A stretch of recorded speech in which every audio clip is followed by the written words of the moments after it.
Глава Офиса президента Андрей Ермак заявил, что план мирного урегулирования ситуации на Донбассе уже готов и ждет утверждения с стороны России. Давайте послушаем вместе его цитату. Сьогодні на столі лежить конкретний план мирного врегулювання, запропонований Німеччиною і Францією, доопрацьований Україною, який, як ми вважаємо, відповідає духу Мінська, відповідає нормам міжнародного права. Підкреслюю, план мирний на столі, і ми дуже чекаємо таку ж позицію з боку Російської Федерації. Ну а вот как, собственно, отреагировали в самой России на это заявление. Какой мирный план? Мы не знаем ничего о мирном плане, который предложила Франция и Германия. Первый раз слышу. Пане Андрей Руденко был замминистра иностранных дел русский. Что скажете, почему такой дисконнект? Ну, знов-таки, це просто імітація, гра слів. Україна імітує процес перемовин з Росією, а Росія імітує, що хоче підтримувати з Україною дипломатичні стосунки. Ми живемо в світі імітацій. Це все нереальна політика, і дуже прикро, що замість того, щоб вже на 8-му році війни нарешті визначити план дій України у війні з Росією, керівники України обдурюють власний народ. Ці заяви, вони не на Москву розраховані.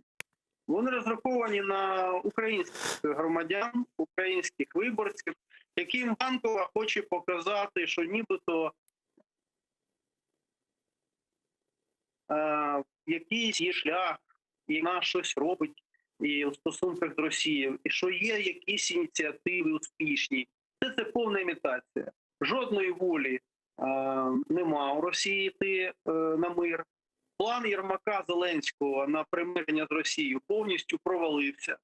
Треба це просто чесно визнати.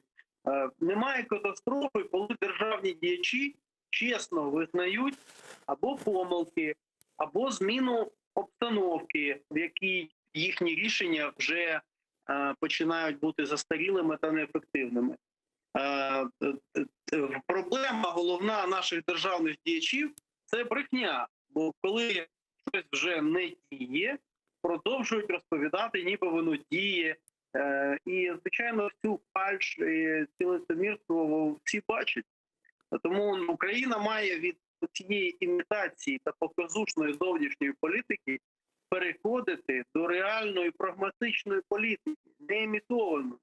Політики з чіткими цілями, яка визначає факти. Перше, Росія не збирається звільняти Донбас і Крим ні за яких умов.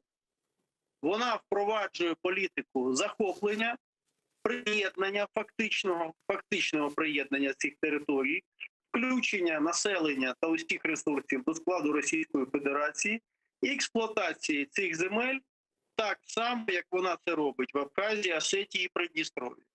В Україні реалізовується придністровський сценарій. Звичайно, треба це визнати і визнати шляхи, яким чином ми будемо боротися з Росією, чинити їй ефективну, активну протидію, вимагати створювати їй проблеми, щоб для неї ця війна була обтяжлива, набагато більш обтяжлива, ніж зараз.